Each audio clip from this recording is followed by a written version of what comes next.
Muito bem, estamos aqui ao vivo mais uma vez aqui no canal, na comunidade Ser Mais Você, nessa noite chuvosa aqui em Curitiba, graças a Deus, porque o calor estava demais da conta, e eu estou aqui recebendo minha querida Patrícia Magalhães, minha amiga, a quem eu vou estar presencialmente com ela na próxima sexta-feira, estou muito feliz por isso. Seja bem-vinda, querida, nesse nosso movimento de hoje, do mês de março, né? Mais um encontro no mês de março. Bem-vinda.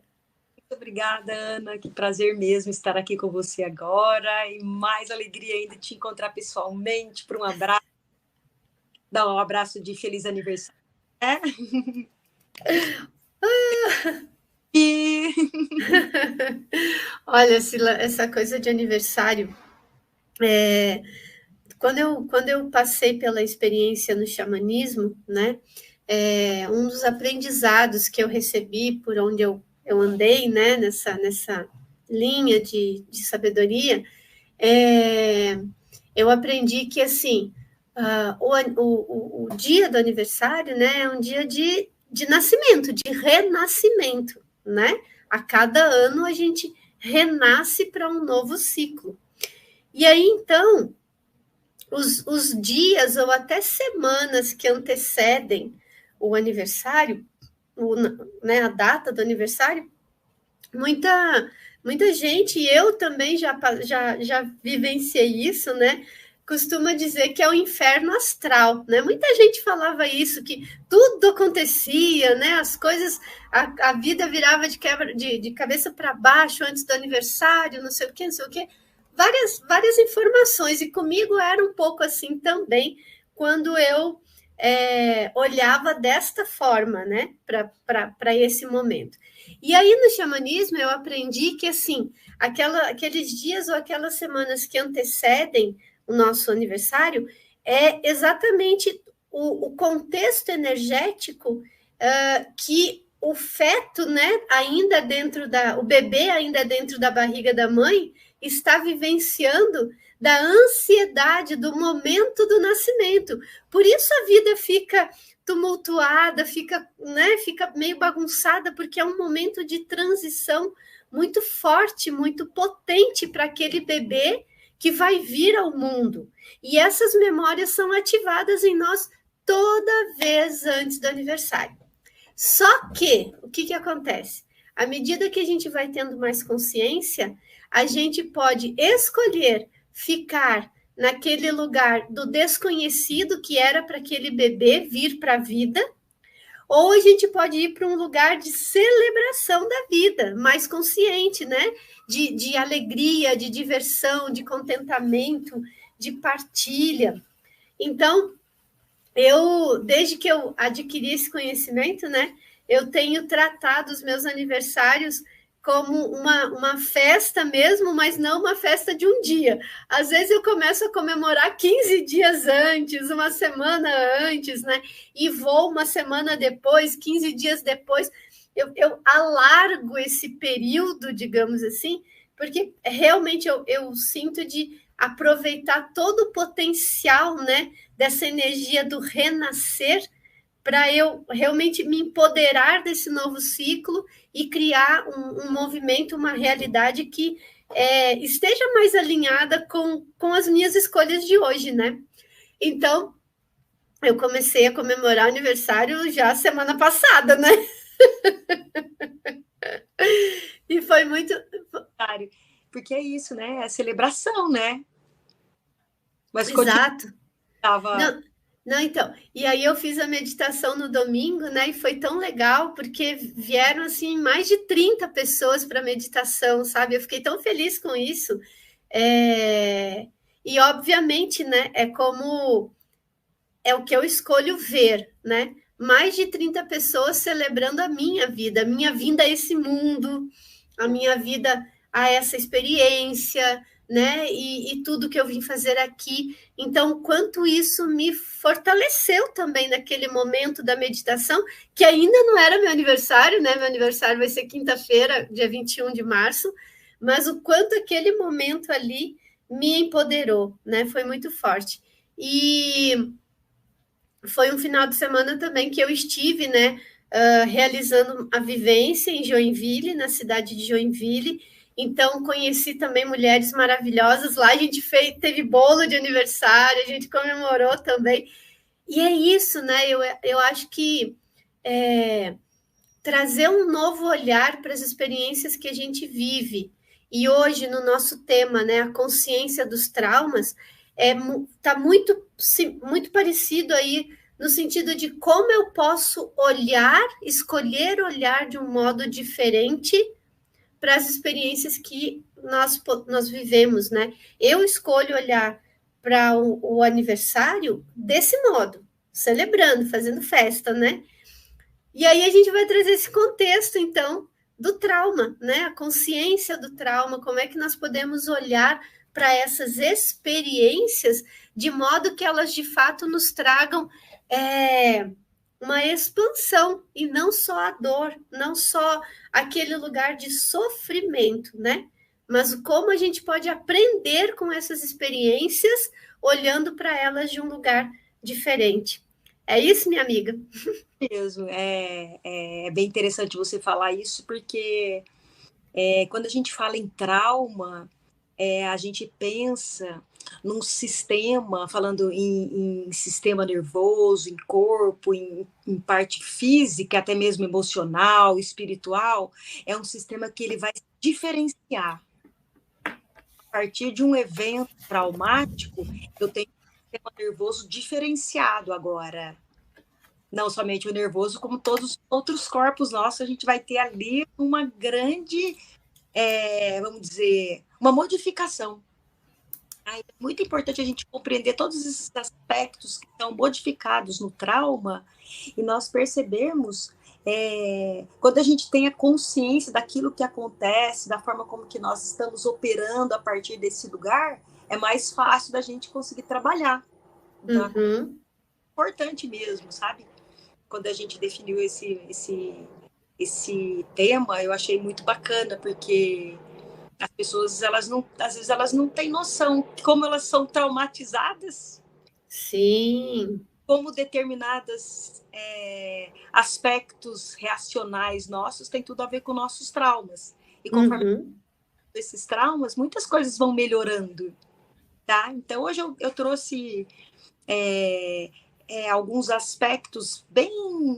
vou explicar eles um pouquinho mais detalhados, alguns aspectos mais técnicos, mas que de uma maneira simplificada, né, para que as pessoas possam ter, mas que isso possa ajudar a gente ter essa consciência e como que nós podemos trabalhar a partir desses traumas, porque todos nós temos traumas, todos nós vivemos eventos aos quais foram difíceis emocionalmente, às vezes vivido em solidão, onde nós éramos crianças, muitas vezes, não conseguimos atravessar, falar, por medo, ou por pânico, ou por falta de segurança mesmo, né?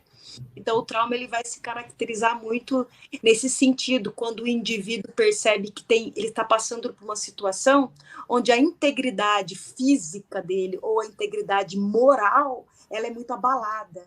E às vezes não precisa ser só dele, pode ser de um outro também, uma pessoa próxima. A mãe, que às vezes tem maus tratos pelo pai, ou alguns irmãos, ou enfim, daquele contexto que ele está vivendo ali. Então, o trauma ele é caracterizado por esses eventos, tá bem? Você trouxe uma coisa que exatamente, a gente está muito alinhado. Eu ia já perguntar e pedir a você para trazer o que é o trauma, né? Como ele se constitui, da onde que ele vem, o que é, porque muitas vezes as pessoas também não entendem ou não têm a consciência de que aquele fato X é um trauma, né? Ou uma situação Y e tal, de que foi um trauma e que ela carrega. Às vezes ela não tem essa clareza. E você já trouxe aqui a explicação, né, do que é, ou como surge, ou como nós podemos ser afetados por essas experiências, né, que podem muitas vezes se manter na nossa memória por muito e muito tempo, né? Sim, muito. É almos de tempo. Tá? Eu até trouxe algumas frases de algumas pessoas mais da área médica, tanto de psicoterapeutas, psicólogos, definindo o trauma, e é bem interessante da gente observar como que eles olham. Eu vou dar uma lista para a gente sobre alguns deles. Olha que bacana como é que eles denominam o trauma. Olha, o trauma é uma resposta do sistema nervoso e não tem origem no evento. Ele está no sistema nervoso no encontro do evento. Então, é assim, ele não fica exatamente, ele não se encontra no evento, mas ele vai ficar fixado no nosso sistema nervoso central. Ou seja, o evento já passou, mas o trauma está registrado. Outro, Freud fala, é uma ruptura da barreira protetora contra a estimulação, acarretando sentimentos de impotência. Então, sempre quando se tem um indivíduo traumatizado, ele tem um indivíduo impotente. Porque do que ele viveu, ele não teve, ele ficou numa situação onde ele não conseguiu passar por aquilo de uma forma organizada, de uma forma que ele consegue reestabelecer o equilíbrio dele. Paty, deixa eu só te perguntar uma coisa aqui tecnicamente. Você está no 3G ou você está no Wi-Fi? Porque a tua imagem de vez em quando dá uma travadinha ou o teu áudio ele some um pouquinho. Eu estou no Wi-Fi. Você acha que eu passo para o 3G? Vamos tentar só para ver se melhora a imagem e o som? Porque às vezes a imagem ela dá uma travada e o som some um pouquinho e volta. Eu vou passar para lá. Enquanto isso, amados, amadas, né, vocês que estão chegando aqui no ao vivo, vocês que estão conosco assistindo essa gravação em algum momento do tempo e espaço, né, Patrícia, que eu nem cheguei a apresentar aqui, porque ela já é meio de casa, né, a gente já está acostumado com ela, Patrícia Magalhães é uma querida amiga, né, ela caiu aí, mas já ela está voltando, fisioterapeuta, osteopata, uma terapeuta maravilhosa que trabalha também com a medicina germânica. Então, ela tem um conhecimento vastíssimo e é uma estudiosa das terapias, não é só uma praticante, mas ela gosta de estudar e se aprofundar. Então, para você que não a conhece, eu não a apresentei no início, porque a gente já está tão acostumado. Então, falei um pouquinho dela e te convido, se você não conhece ainda, né, o conteúdo que a Patrícia traz, vai no perfil dela no Instagram, eu sempre deixo registrado, tanto lá nas postagens do Instagram, quanto aqui na legenda dos nossos vídeos, tem o perfil dela para você conhecer o trabalho dessa lindeza que está aqui, que é de São Paulo, mora em São Paulo, tem um consultório de atendimento lá, que é onde eu vou nessa sexta-feira ser atendida por ela. Então, super recomendo vocês conhecerem não só o trabalho dela, mas se você estiver em São Paulo, busque a oportunidade de estar com ela em algum momento. Pronto, amiga, será que deu certo aí? Acho que agora deu, né? Você me fala se ainda está num delay. Tá. Não, tá ok, pode ir indo, vamos indo, vamos ver como é que vai transcorrer aí. Tá, eu percebo aqui que está um pouco diferente do que eu estou falando. No YouTube é assim mesmo, no YouTube é assim, no YouTube tem delay mesmo, é assim mesmo. Tá bom. Então, eu estava falando para você algumas frases, né, de alguns psiquiatras, psicoterapeutas, que definem aqui o trauma. Que o trauma, eu fiz uma especialização de trauma, que é a Somatic Experience, então o Levine, ele trabalha muito as resoluções do trauma a partir do corpo. Eu acho incrível. Tá? Então, a gente vai ver daqui um pouco, que eu vou trazer bastante estudos de casos de universidades, como é que eles foram trazendo, como é que eles foram observando, e a gente vai compreender o porquê que, às vezes, através do corpo, a gente tem muita dissolução de trauma. Tá? Até mesmo dentro do meu trabalho com a osteopatia, a gente percebe as faces, por exemplo, elas registram tudo que nos acontece, tá? No registro facial. Inclusive, essas cristalizações, elas ficam até mesmo no perispírito da gente. A gente traz traumas de vidas passadas, né? Uhum. Sim, sem dúvida. Essa através do toque. Tá? Então, muitas vezes eu ali, no atendimento, eu consigo, eu pego o registro de outro tempo e espaço. Então, Nossa, isso é maravilhoso. Isso é maravilhoso. um trabalho bem interessante mesmo, e a gente percebe o quanto que nós somos totalmente interligados, né? Então, quando a gente consegue compreender um pouco mais de como funciona o nosso físico, a gente começa a compreender como é tão perfeita essa natureza que integra todos os sistemas, e a gente pode se curar a partir de um deles, Uhum. desde que a gente tenha a compreensão que nós somos o todo. Uhum. É a Sim, consciência. Bom, sim, sim. então, voltando lá sobre as frases que eu estava falando, eu trouxe mais duas aqui, olha. Sobre o qual não temos nenhum controle e contra o qual somos incapazes de responder eficazmente, não importa o quanto forcemos. Então, o trauma, ele tira a nossa capacidade de responder às situações de forma equilibrada, de forma centrada. Ele nos desconecta das ações e reações equilibradas de um sistema. Isso é Tá? forte, né? Isso é forte porque me traz assim a ideia de que eu absorvo a informação de um trauma e eu não tenho controle nenhum sobre isso. Ele simplesmente está aqui no meu campo e eu acabo agindo na vida baseado em memórias que estão aqui no meu corpo, no meu sistema nervoso, que eu, tipo, nem sei. E opero assim, aí isso dá características da minha personalidade. E muitas vezes que nada, isso aí é o seu sistema que não está se autorregulando, não está funcionando, o cérebro não conversa direito com o outro, eu ajo mais a partir de um, tá? Agora outro, os eventos traumáticos são extraordinários, não porque são raros, mas porque eles subjugam as habituais adaptações humanas à vida. Denominador comum, o medo intenso, a impotência, a perda do controle e a ameaça ao aniquilamento. Então, essa é a denominação do trauma, né? Então, quando a gente tem esse medo intenso, esse horror, essa impotência, a perda do controle e a ameaça do aniquilamento, então isso já é considerado um trauma, onde o nosso sistema vai ter que se reorganizar em cima daquela situação. Essa ameaça de aniquilamento, a gente pode dizer que é o medo da morte? Ameaça de morte, isso, quando ele Morte. se vê ameaça de morte. Uhum. Por que eu perguntei? Não, né? Oi? Real ou não, não necessariamente é real. Sim, sim. Isso me fez lembrar, quando eu recebi o diagnóstico, né, lá em 2016, do câncer de mama, eu neguei esse diagnóstico, né, e eu fui de médico em médico, médico em médico, na esperança de ter um diagnóstico diferente. Eu estava negando, né, o que estava acontecendo.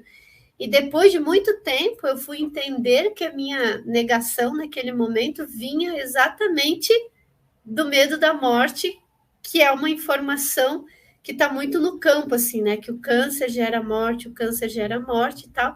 E eu, lá naquele momento, agi dessa forma sem ter consciência que era este o medo.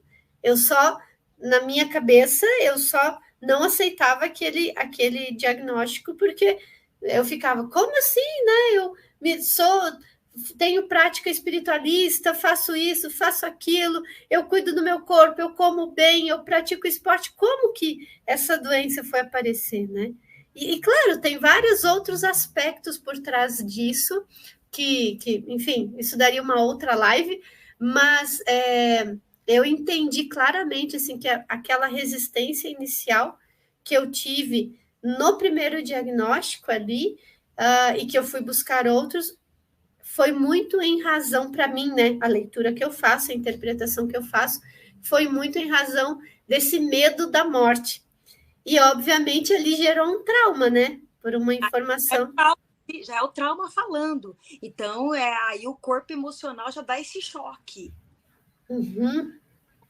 corpo emocional não aceita o que o mental está falando, eu já tenho essa reação de negação, já tem ali um descontrole, você já vê que já é uma coisa que eu nego, eu não vou olhar a realidade como ela é, o que ela se apresenta, exame que está positivo, então assim, já saio da realidade, eu nego. Nós vamos entender depois como é que isso vai funcionar. Então aqui vai falando assim, ó, é o que a gente já falou, né? Então no trauma tem duas características, tá? Então, o evento associado à morte, isso que a gente já falou, né? A morte, a lesão de integridade. Então, essas características que definem o trauma. E a segunda resposta vai ser as próprias respostas dentro de um trauma. A primeira resposta é a resposta de luta ou fuga. Ou eu luto ou eu fujo. Tem uma resposta também que é de congelamento. Essa é muito comum. Então, aquele momento que vem o trauma, eu congelo, eu não sei o que eu faço. Aquele evento me congela, eu não tenho resposta. Aí dá quase que uma pane no sistema. Na verdade, não dá pane. O terceiro passo, que é o colapso e a pane. Esse do meio é a não ação, né? Eu não consigo agir de jeito nenhum. Eu fico travada, eu fico impotente. Essa, quando a gente faz o curso lá de trauma, eles mostram bastante filminhos, vídeos. Os bichos fazem muito isso. Sim. Então, os bichos, que ali na hora... Isso são respostas também de fuga. São respostas também de possibilidades de fuga do animal. Ele congela, ele dá um tempo, ele economiza energia para que o sistema dele consiga reparar. Ele fica ali travado, congelado. E, às vezes, ele também se finge de morto. Sim, como um sistema de defesa, né? Defesa, ele entra em colapso mesmo. Até mesmo porque essa é uma reação de... Existe muita adrenalina que é liberada para ele não sentir dor nesse momento. Então, tem muita descarga hormonal nesse momento. Tá? Então, supõe-se que, ao sair do evento, o meu corpo reestabeleça isso tudo. O problema é que não. Muitas vezes, após o evento, o nosso corpo não reestabelece esse equilíbrio químico. Então, a pessoa... Aí a gente vai ver agora quais são os problemas físicos relacionados ao trauma, logo depois. Vamos descrever primeiro um pouquinho sobre o hemisfério direito e o hemisfério esquerdo do cérebro. Então, a gente tem os dois hemisférios, cada um responsável por determinadas atividades. O hemisfério esquerdo está relacionado muito com a parte sequencial, de lógica, racionalização, tá? Ele também serve para fala, então... E tem mais uma coisa, o vocabulário dos acontecimentos, o tempo dos acontecimentos, essa sequência de acontecimentos. Então, tudo isso está no cérebro esquerdo. O direito, ele já é um cérebro mais intuitivo. Ele está ligado mais a desenvolver, a transmitir a não fala, as ações verbais. Então, é aquele que percebe aquilo antes da fala. Por exemplo, na criança, quando ela nasce, o primeiro cérebro dela desenvolve esse lado direito. Então, ele vai perceber o olhar da mãe, as expressões faciais, a não fala, a sutileza da não fala. E também esse cérebro é responsável pelas percepções táteis, auditivas, olfatórias. Então, esse é o cérebro direito. E o cérebro esquerdo é a sequência, a lógica, a memorização. Tá? Então, o que acontece no trauma? No trauma...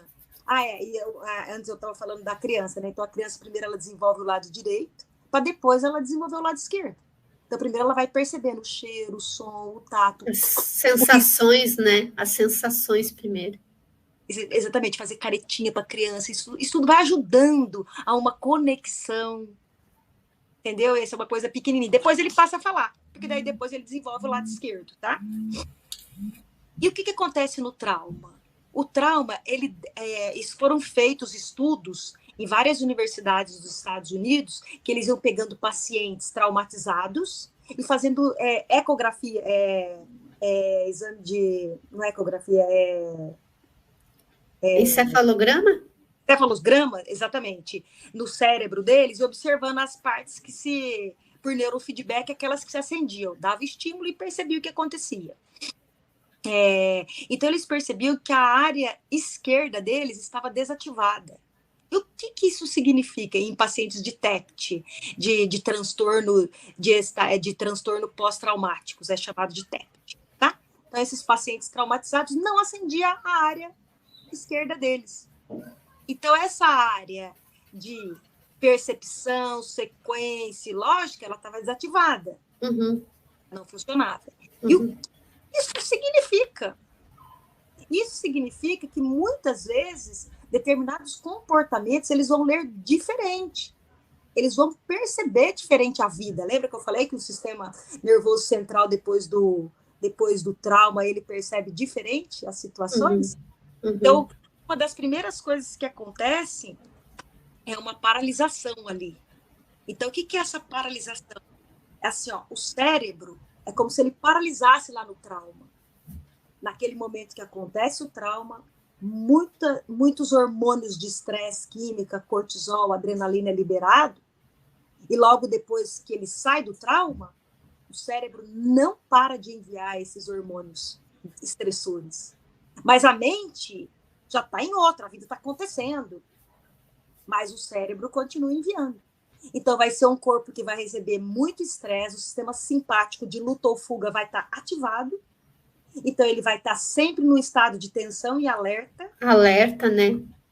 Exatamente, ele vai estar sempre em alerta, mas as coisas estão acontecendo. Então, é aquele cara que vai ficar mais rígido, mais tenso, tem mais batimento cardíaco acelerado, a respiração mais afobada. É aí que vai entrando as descompensações cardíacas, respiratórias, muita tensão. Às vezes ele começa a ter muita dor.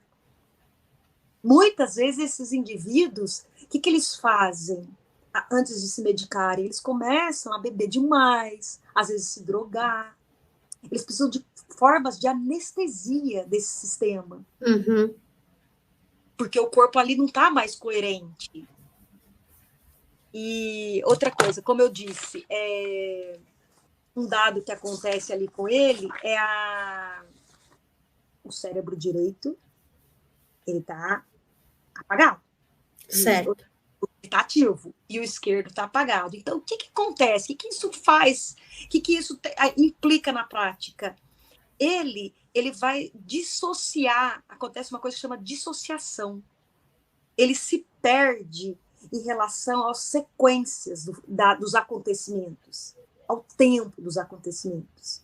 Então, alguma coisa que ele percebe como, lembra, o direito lê som, tato, cheiro e olfato. Então, às vezes, ele sente um cheiro, o cérebro dele não consegue, a sequência de memórias está no esquerdo, está desativado, está apagado. Então, aquele som faz ele reviver, ele faz ele dá um flash nele. Então, ele percebe aquilo como acontecendo na mesma hora. Então, é o gatilho, né? O que a gente chama do gatilho, não é? Exatamente. Então, o gatilho de som, de cheiro, de fala, às vezes de expressão, o jeito que a pessoa me olha. Então, as pessoas...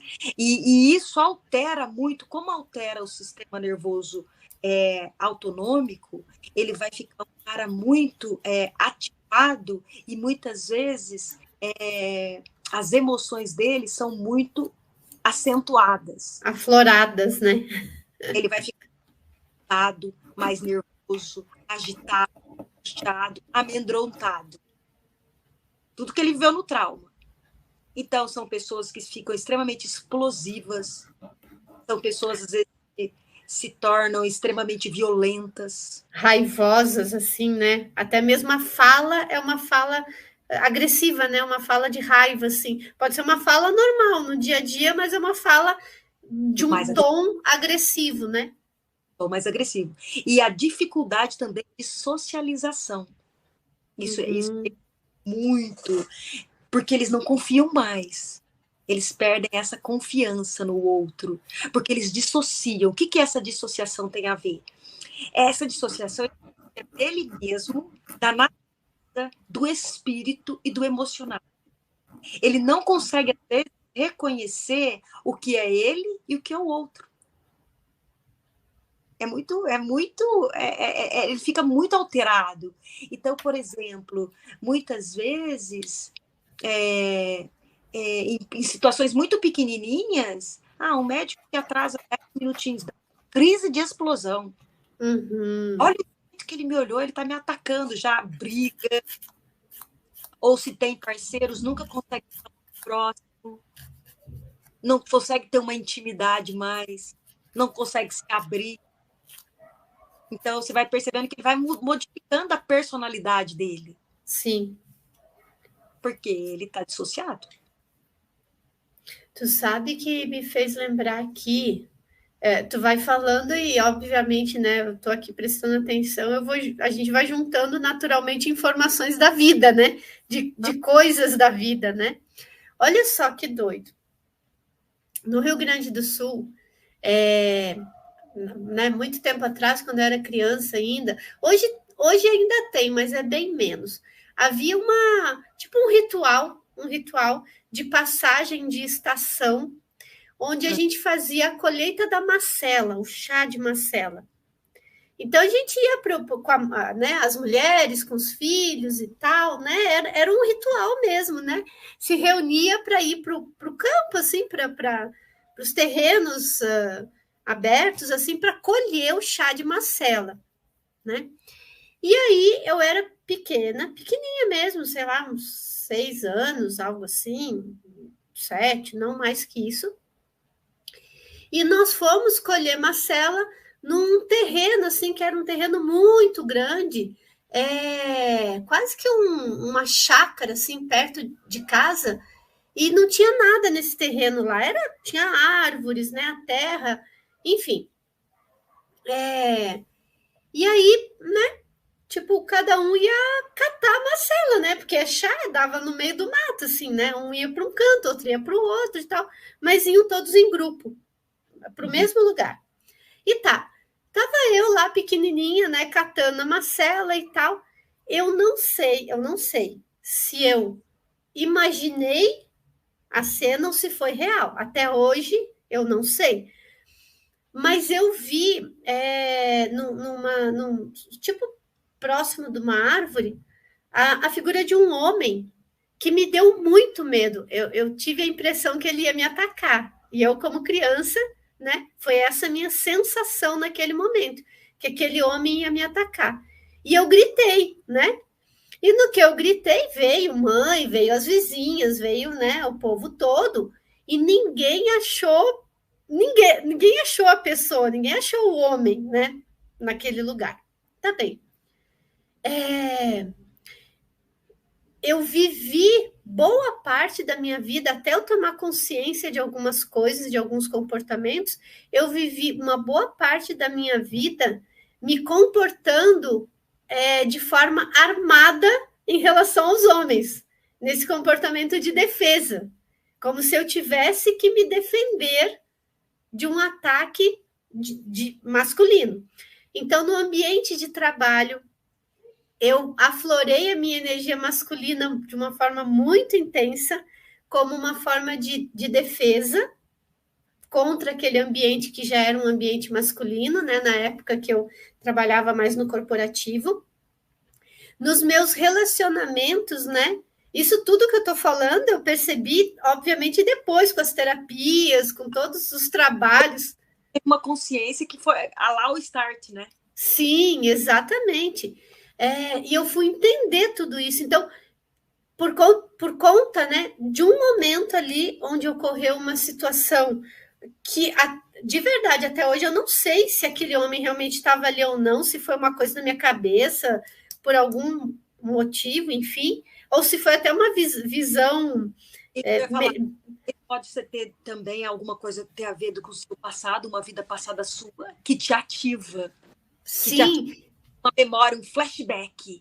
Sim, e também, né, eu tinha mediunidade também, né, desde criança, só que eu não sabia. Então, também pode ter sido uma visão que eu tive naquele momento e, para mim, pareceu real, mas ninguém achou aquele tal homem lá. Enfim, o que eu quero dizer aqui é que tem tudo a ver muito com o que você está trazendo em relação aos comportamentos originados a partir daquela experiência que eu vivi lá, né? E o quanto isso afetou a minha vida de modo geral, sem eu ter noção que tinha a ver com aquilo. Sim. Por isso que é importante eu gosto desse tema, para que as pessoas tenham essa consciência, sabe, de como, às vezes, determinados comportamentos, características, a gente acha que é da personalidade, e que elas estão embasadas em um trauma. Elas são respostas automáticas do seu sistema hoje, que está dizendo, está em sofrimento, está em perigo ainda, está em alerta, em ativação. Uhum. Então, aí daqui um pouco a gente vai começar a falar como trabalhar isso, né? Como desativar isso. Essas memórias estão cristalizadas dentro do seu sistema nervoso, automaticamente no seu corpo emocional, no seu corpo energético e no seu corpo espiritual. Que às vezes, sabe, eu já estudando tanto trauma, tantas pessoas assim, e vendo, com o tempo que eu fazia bastante apometria, tem traumas que eles acontecem, que você vê que uma pessoa teve um trauma nessa vida, aí você vai vendo, ela teve um trauma em outro momento vai ver uma avó também tinha. Então são traumas transgeracionais. E eles vêm, tudo que a gente tem hoje, eu vejo que é para vir à luz, né, Ana? Uhum. Momento, eu falo que essa transição planetária, esse momento que a gente está vivendo, ele é de ouro, ele é magnífico, ele é intenso, porque a gente tem essa capacidade de estar olhando para tudo isso de uma maneira muito excepcional. E com as terapias quânticas hoje, com essas possibilidades, tantas terapias intervindo nesses corpos todos, a gente tem aí um momento único da história nossa para poder realmente liberar, nos curarmos, né, desses traumas. E a gente conjunto de traumas, nós somos sobreviventes. E na grande maioria deles, nós não estávamos ou ainda não estamos nem conscientes, né, de que aconteceram. A gente só está vendo a reação, é o comportamento, a reação a algo que aconteceu que a gente não tem muita clareza, não é? Exatamente. Por isso que as terapias vêm exatamente nesse lugar de, ok, vamos investigar até chegar à origem, vamos tentar chegar à origem, né? Ou então, vamos olhar para esse agora e ver o que é que você pode transformar e mudar, que pode criar um novo comportamento. Exatamente, um novo comportamento social, psicológico, físico, emocional, porque tudo isso nos tira da nossa essência, né? Nos tira da nossa alma. Tudo isso a gente vai fazer operar, você vai operar com o cérebro no instintivo, então você vai passar a comportar como um bichinho, que está sempre no instintivo, um animalzinho, ele não vai transcender nunca, ele está lá na primeira camada da pirâmide de Maslow, lembra que a gente já falou da pirâmide de Maslow? Ele está lá na primeira, ele não tem segurança, ele vai agir instintivamente, então a gente realmente precisa ir trabalhando os aspectos, segurança, depois a sociabilidade, depois a autoafirmação, para ele poder chegar nessa transcendência, para ele poder realmente transcender a tudo isso e ir para a unidade. Porque até então ele é muito dissociado, ele está muito o trauma, ele polariza muito. Ele traz muito a separação. Porque imagina o indivíduo que separa dele mesmo. Quando eu fiz um trabalho bem legal também, um estudo bem bacana com uma senhora israelita, Dorothy Levy, e ela falava, ela trouxe sobre a conexão da mãe com o filho, a importância da conexão. Então, ali ela falava que ela trouxe os traumas relacionados à primeira infância. E o primeiro trauma que o bebê, a partir do momento que o bebê vem, acopla, porque 3 meses antes a gente tem ali, né, o espírito que fica já acoplado na mãe, então tudo aquilo que se segue a partir do momento que teve a ovulação ali, ele já desce, a alma, o espírito já vivencia tudo. A ação dele como ser, né? Todos os traumas e conflitos que a mãe tem. Então, esse começa a sentir alimento, né? E ela mostra tudo que ela faz, porque ela traz essa parte mais da consciência da alma, mas ela também era uma pesquisadora, que ela estudava muito o campo, ela era uma enfermeira obstétrica, e ela queria perceber como é que o trauma afetou aquelas crianças lá em Israel, no momento que estava na guerra, e as crianças foram separadas da mãe, e no vivências atuais. Então, o que ela percebia? Que aquelas crianças eram todas desconectadas delas mesmas. Elas não tinham muita emoção. Quando elas se desconectavam dela mesma, as emoções não eram sentidas. E a emoção mais evidente dessas crianças era a raiva. E aqui a próxima tópico que eu coloquei é a despersonalização. É realmente quando o trauma é muito grande e ela perde a identidade dela e todo mundo se torna estranho para ela. Ela não sente mais, ela passa a não sentir mais, ela não se conecta mais com o corpo emocional dela. Então, essas crianças, ela percebia que as crianças não choravam, as crianças não se irritavam, elas ficavam quietinhas. É igual um bebezinho, ele é tão bonzinho, ele não chora, ele não faz nada. É aquelas deixa a criança chorando no berço. Aí ela vai parar. Por quê? Porque ela vai aprender que não adianta ela chorar, ninguém vem. Ela não vai chorar mais. Mas ela está desconectando já da emoção dela. Então, está traumatizada. Então, elas vão aprender mais em cima de traumas. Então, é muito... A própria sociedade, às vezes, faz com que a gente traumatiza, achando que é melhor. Fica bem bonzinho, agora ele não chora mais. Eu deixava ele lá, ele era ótimo. Não chorava, não reclamava. Poxa, mas ele está todo traumatizado. Sim. Mas é a própria falta de entendimento, de compreensão, né, do que está por trás disso tudo, né? Falta da consciência, né? E aí, Paty, então, diante de todas essas perspectivas que você trouxe, vamos lá. O que é possível fazer para mudar um pouco esse cenário, essa realidade?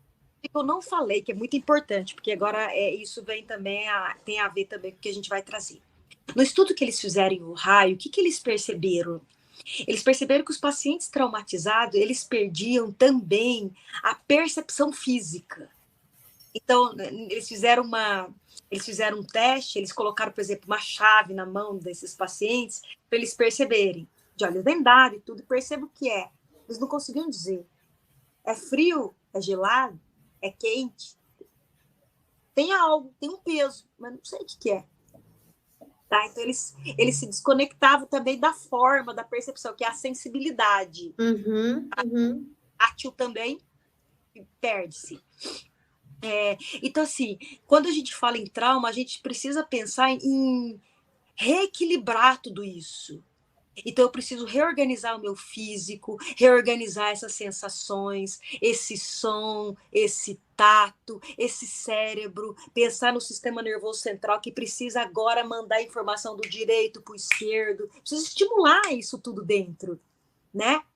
Então, assim, uma das primeiras coisas que eles falam para curar é a conexão. A primeira coisa, ele precisa ter uma conexão. Conexão que ele precisa confiar em alguém e começar a se entregar. Porque a primeira coisa que ele vai precisar é aceitar uma terapia para começar a fazer nesse vínculo. E muitas vezes também eles percebiam que a terapia vindo de fala não era interessante. Porque se eu não consigo me conectar, eu não vou conseguir falar. Então, como eles poderiam fazer para essa conexão se não fosse em grupos, né? Por isso que os alcoólatras anônimos, às vezes, é interessante fazer, porque eles iam ali em grupos e tal, mas muitos não querem. Então, eles falam que começar também por atividades que envolvam o corpo, a música, a dança, o ritmo. Então, a gente percebe muitas crianças recuperando a gente vê nas favelas aqui no Brasil bastante, crianças se recuperando através do esporte. Elas melhorando as sociais dela, fazendo esporte, porque ali ela vai começar a ganhar autoconfiança do treinador, dela mesma como pessoa, ela tem uma socialização no grupo, Então, mesmo artes marciais, que tem ali o Aikido, por exemplo, ele é incrível, né? Porque ele trabalha a respiração, o contato, a conexão, o Kung Fu, o Karatê. Então, essas artes, elas vão trabalhando o corpo uma respiração também junto com elas, uma dinâmica que existe social ali do grupo. Yoga, né? O yoga, ele é incrível. O yoga, ele traz, além de tudo, essa parte da respiração. Aí eu tenho esse controle do nervoso autonômico. Então, o yoga, ele é perfeito, porque ele vai trabalhar tanto essa parte de mobilização de estruturas físicas, vai trabalhar a parte dos chakras, que é as entradas de energia, vai trabalhar também as posturas, e determinadas posturas levam o indivíduo a conectar com o trauma, principalmente mulheres, traumaticamente sexualmente. Então, determinadas posturas para elas, em alguns estudos, eles observavam que mulheres traumatizadas, elas tinham muita dificuldade de fazer determinados asanas que envolviam a abdução do quadril. Então, elas vão começando bem devagar, porque uma coisa muito importante, isso eu aprendi na Somatic Experience, é ir muito devagar. É devagar.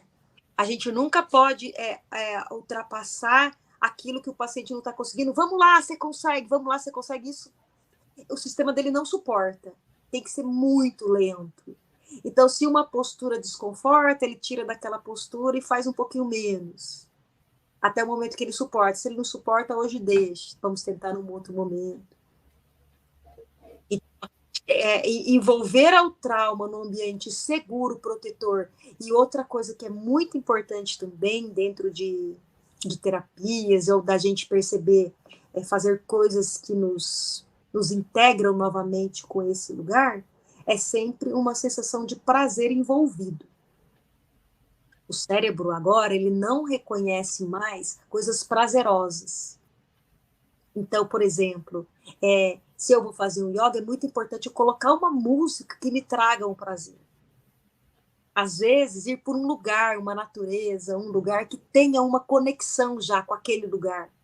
Às vezes é ir para o mar, surfar, por isso que muitas vezes, o mar me recuperou. A própria água. Então, são estímulos que estão vindo sensoriais, junto com movimentos e o prazer.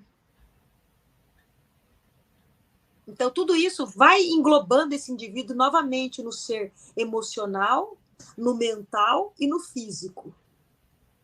Porque a terapia psicológica em pacientes muito traumatizados não vai funcionar, né? Vai funcionar. Ela até é efetiva, mas muito a longo prazo, né? Muito lenta. É muito importante, é interessante, às vezes, em determinados casos, que se faça para compreender determinados padrões. Mas ela não é cabível, ela não entra, porque o paciente está muito dissociado. Então, ele precisa começar, é melhor que ele comece pelo corpo. É mais fácil, mais acessível.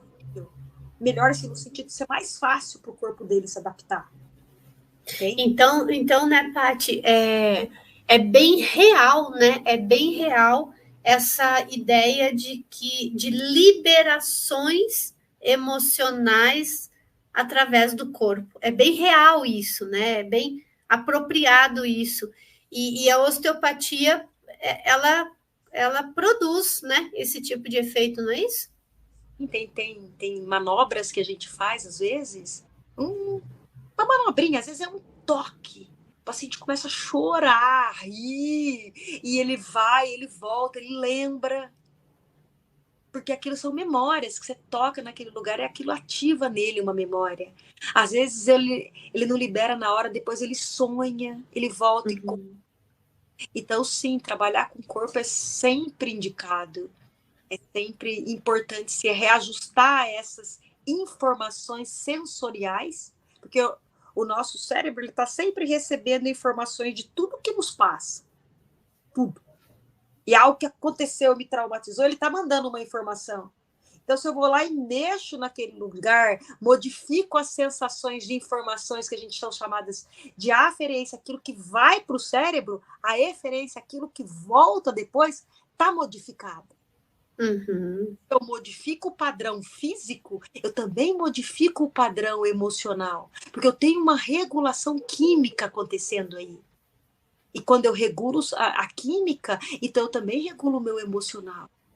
Eu dou capacidade desse sistema estar ganhando essa estabilização química, humoral, hormonal, através das práticas físicas. Uau! Uma senhora aula aqui, hein? Eu quis trazer ela mais dessa forma porque é bacana da gente compreender como é que... Porque às vezes as pessoas ficam falando de traumas, mas a gente fica muito sem compreender como é que isso se dá, por que isso realmente fica. Tem um livro que eu gosto muito, até eu li ele essa semana de novo para poder trazer algumas historinhas, que é esse, ó, O Corpo Guarda Marcas. Olha, legal. Quem é o autor? É o Van Kolk. É Bessel Van Kolk. Então, ele é um psiquiatra que ele passou a vida estudando traumas, sabe? Então, ele traz diversos contos, estudos e pacientes deles, vivência dele, de como ele foi vivenciando, percebendo tudo isso e vai aprofundando. Ele é um livro mais teórico, mais prático, Sim. mais teórico, mais de estudo, assim, mas é bacana de quem quer compreender um pouco mais profundo. E ali mostra mesmo como que o corpo, aí, ó, cérebro, mente, corpo, na cura do trauma. Uhum. Então, eu trouxe bastante dele para que a gente compreenda essa parte mais aprofundada, né? Paty, dentro do que você preparou para hoje, você tem mais algo que você queira falar, apresentar? Porque senão eu vou te pedir uma outra coisa. Não, eu acho que é basicamente isso, né? Porque aqui a gente percebe realmente essa importância da gente cuidar de todos esses aspectos nossos, começando pelo físico, mas como o físico interfere no nosso espiritual. Uhum. Como é que eu vou conseguir fazer uma conexão com o meu eu mais superior, com a minha intuição, com a minha criatividade, sendo que a minha mente está interferindo nisso tudo? O meu corpo está interferindo nisso tudo. É muita chamada, é muita mensagem vindo. Então, sabe o que eu queria que você trouxesse? Essas 3, 4 frases aí que você trouxe, ou conceitos, né, que você trouxe sobre o trauma, eu queria que você repetisse essas frases, porque só elas, por si só, amplia o nosso olhar sobre o que é o trauma, da onde ele vem. Como você trouxe elas mais no iniciozinho da live, então só para a gente, né, reforçar de novo essa percepção. Vamos lá. Então, do Levine, né? O trauma é uma resposta do sistema nervoso e não tem origem no evento. Ele está no sistema nervoso no encontro com o evento. O trauma é uma ruptura da barreira protetora contra a estimulação, acarretando sentimentos de impotência. Olha só.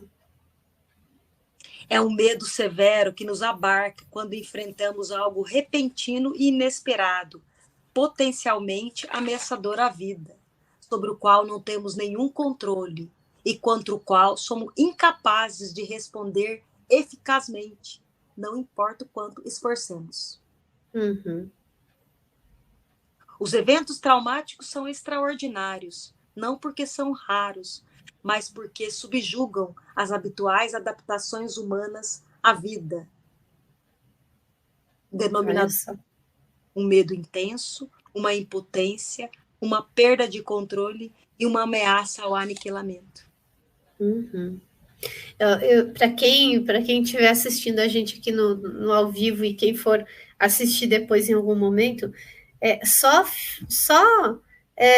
ouvir e ouvir e ouvir, né? Ir e voltar no vídeo só nessas frases já dá uma expansão de consciência muito grande de como a gente lidar com essas experiências conosco mesmo e perceber em nós se há algum comportamento nesse momento atual que pode ser originário de um trauma que a gente nem lembra, né? Ou se for algum terapeuta, ou se for alguém que trabalha, né, com outras pessoas que de alguma forma apoia pessoas, vai começar a observar no comportamento do outro se há ali algum sinal, né, de que aqueles comportamentos do indivíduo estão relacionados a algum trauma, né? Só, só de observar as frases já dá para a gente ter uma noção. Agora, assistir essa aula inteira aqui 2, 3, 4, 5 vezes vai ser. Nossa, o livro é muito legal, contando umas coisas assim que você vai falando, nossa, incrível. Tem uma hora que ele conta de uma pessoa, essa eu não contei, eu achei interessante também. Uma das áreas do cérebro que desliga é a área de um GPS de localização. Então, o corpo só sabe onde ele está, mas ele perde um pouco a noção espacial. Então, eu tinha uma paciente que ela só chegava atrasada e ela nunca conseguia. Teve um dia que ela não chegou de forma alguma, e aí depois, 4 horas depois, ela chega lá no hospital porque alguém levou ela. E ele fala, mas como assim? E aí ele foi perceber que ela não tinha, ela não conseguia compreender como é que ia, pegava o ônibus, como é que fazia para chegar até lá. Ela não tinha essa noção. Ela perdeu a noção de como se deslocar no espaço. Olha só.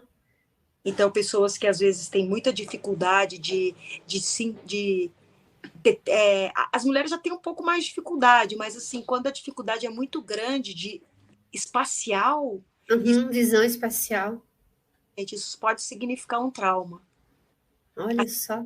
Memória, né? Uma memória muito afetada, ou realmente isso que eu falei, pessoa que bate muito. Eu tô sempre batendo meu pé, tô sempre batendo a minha mão, sempre bato tal lugar. É uma área que dá desassociada. O cérebro não lê mais aquela parte.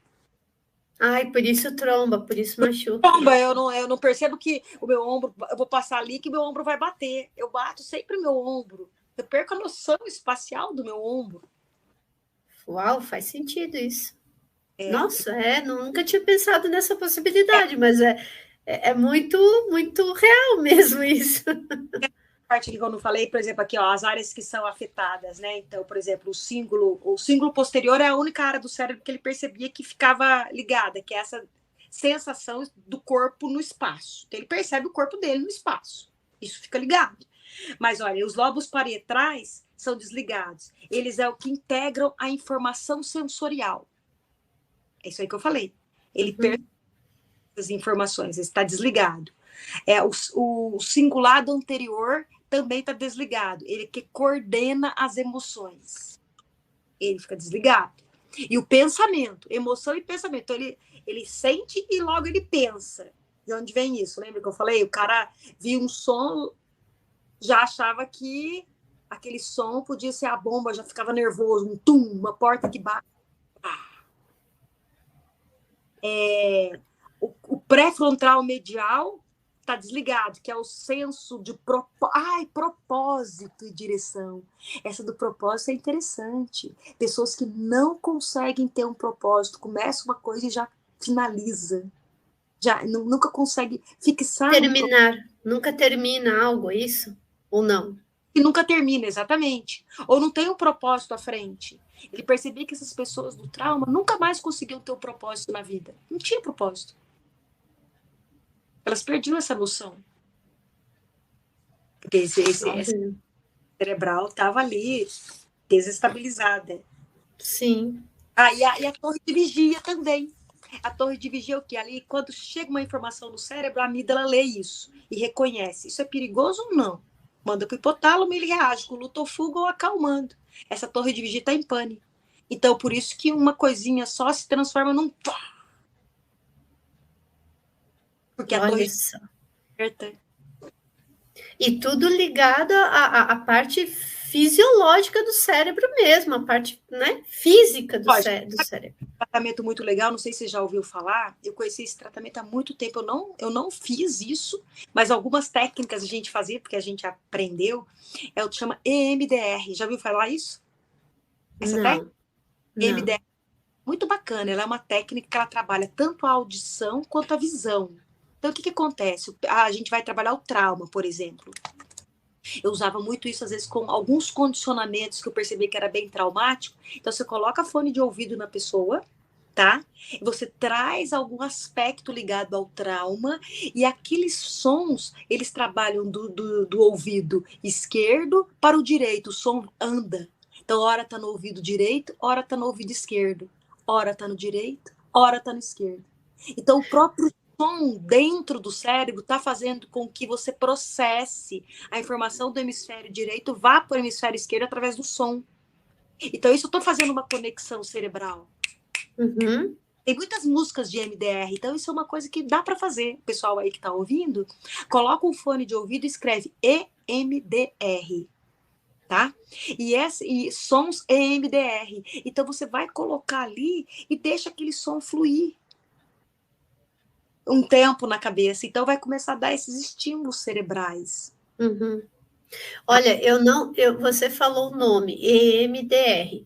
Eu não lembro se era esse o nome, mas quando eu morava em Goiânia, eu tenho uma amiga psicóloga lá que ela trabalhava com uma ferramenta que usava exatamente uma mesa de som, assim como uma bancadinha com frequências sonoras ali, que ela ajustava naquela mesa ali de alguma forma, e a gente colocava um foninho, né, um fone de ouvido.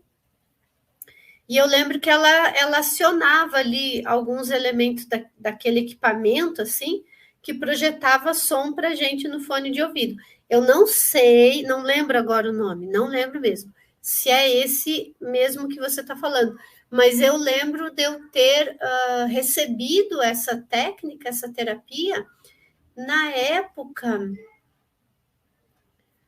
Deixa eu ver se eu lembro o que eu tava. Nossa, eu já tratei tanta coisa na minha vida. Eu conheci ele em Goiânia também, fazendo terapias Pois, lá. olha aí, olha aí. Eu não lembro assim, nem exatamente o que é que eu estava tratando naquela época, assim, mas eu lembro que me impactou tanto a forma, o processo, como era, né? De ser por fone de ouvido e tal, e o quanto produziu um resultado rápido. É muito rápido, porque vai ligar a área do cérebro.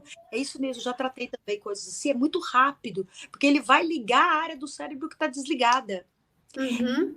Muito incrível como tem coisas no trauma que ele desenvolve muito rápido.